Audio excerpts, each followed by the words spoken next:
saya baca yang berjudul Gajah yang Baik Hati, yang ditulis oleh tim grafik Serbajaya Studio dan diterbitkan oleh Serbajaya Surabaya. Dongeng ini bercerita tentang seekor gajah yang bertubuh besar, tinggi, dan juga kuat. Ia juga merupakan hewan yang baik. Tak jarang dia menolong hewan yang kecil maupun besar saat kesulitan. Pada suatu hari saat gajah sedang berjalan-jalan di tepi hutan, ada seekor harimau yang tertindih oleh pohon tumbang yang sudah lapuk. Ia pun meminta gajah untuk menolongnya. Gajah pun segera menolongnya. Harimau pun berterima kasih padanya. Tak jauh dari tempat itu, ada seekor kancil yang sedang memakan mentimun di kebun petani. Setelah kenyang makan mentimun, ia pun segera mencari air untuk diminum. Karena saat itu sedang musim kemarau, ia tidak menemukan air dimanapun.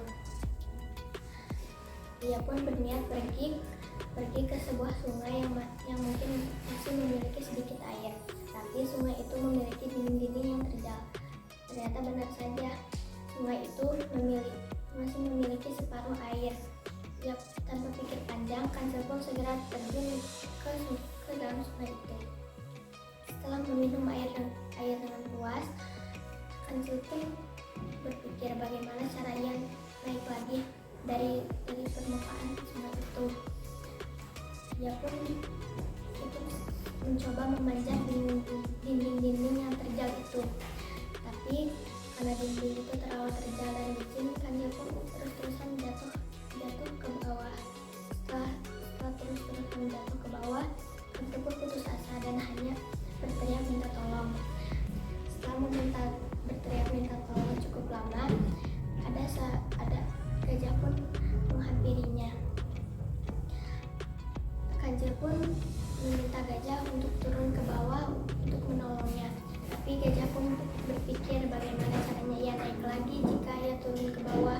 Kancil tidak berpikir bahwa gajah adalah hewan yang cerdik itu, tidak seperti dirinya yang hanya memikirkan tenggorokannya saja yang haus. Ia pun memohon kepada gajah untuk menolongnya. Tapi gajah tidak mau menolongnya. Gajah pun berjalan menjauhi tempat itu. Kancil pun berteriak. Ia berjanji tidak akan menipu hewan lain kecuali terpaksa untuk menyelamatkan hidupnya. Mendengar kancil yang bersumpah seperti itu, gajah pun kembali menghampirinya. Ia pun bertanya apakah yang dikatakan kancil itu benar.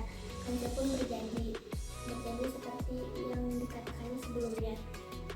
Gajah pun segera menurunkan belalainya yang panjang untuk menolong kancil.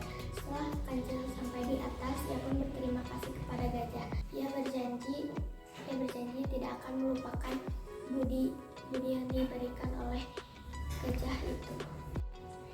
Hikmah yang saya ambil dari cerita ini adalah kita harus selalu berbuat baik kepada orang lain, dan juga kita harus berpikir terlebih dahulu sebelum melakukan sesuatu. Sekian dari saya. Assalamualaikum warahmatullahi wabarakatuh.